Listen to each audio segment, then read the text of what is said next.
নরম তুলতুলে রসমালাইয়ের রেসিপি নিয়ে আজকে আমি হাজির। প্রথমে কিছু ড্রাই নাট আমি চপ করে রাখছি।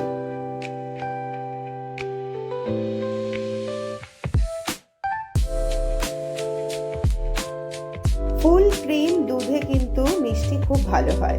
1 লিটার দুধ আমি গরম করতে দিলাম।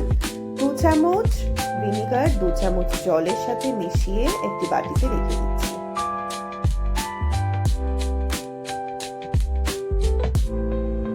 দুধ ফুটে উঠলে মিনিট 3 জন্য ঠান্ডা হতে দিলাম আর ভিনিগারের মিশ্রণটা অল্প অল্প করে ঢেলে নেড়ে নিলাম আর মিনিট 7 জন্য ঢেকে রাখলাম। এইভাবে ছানা কাটালে কিন্তু ছানা খুব সফট হয়। একটি সাদা কাপড়ের মধ্যে আমি ছানাটা ঢেলে নিলাম।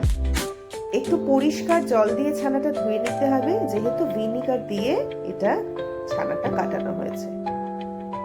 এক্সট্রা জলটা হাতের সাহায্যে খানিকটা চেপে বের করে নিয়ে 10 মিনিটের জন্য ঝুলিয়ে রাখলাম।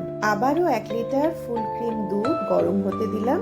সামান্য গরম হলে 2 চামচ গুঁড়ো দুধ বা মিল্ক পাউডার মিশিয়ে নিলাম আর সাথে দিলাম 1 কাপ চিনি।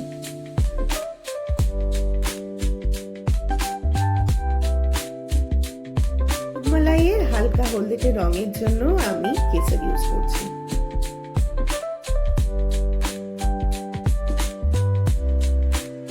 দুধ ফুটে উঠলে এর মধ্যে ড্রাই নাটস গুলো অ্যাড করছি আর মোটামুটি 2/3 হওয়া পর্যন্ত কিন্তু দুধটা জাল দিতে হবে। দুধটা নামিয়ে নিই, দুধটা ঠান্ডা হোক, ততক্ষণ মিষ্টিগুলো বানিয়ে নিই। থালার মধ্যে ছানাটা ঢেলে ভালো করে স্ম্যাশ করে 1 টিস্পুন কর্নফ্লাওয়ার অ্যাড করছি। আবারও ভালো করে খানিকক্ষণ মেখে মিষ্টিগুলো বানানোর পালা। মিনিট 7 বেশি কিন্তু মাখবেন না, তাহলে ছানার থেকে ঘিটা বেরিয়ে যাবে।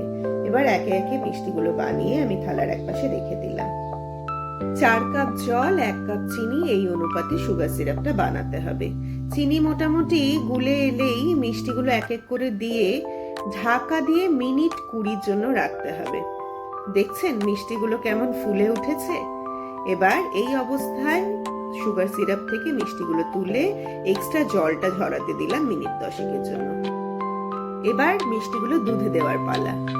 ফ্রিজে রাখতে হবে মোটামুটি 5 থেকে 6 ঘন্টার জন্য, তাহলেই রেডি হয়ে যাবে নরম তুলতুলে রসমালাই। ভিডিওটি কেমন হলো জানাতে ভুলবেন না।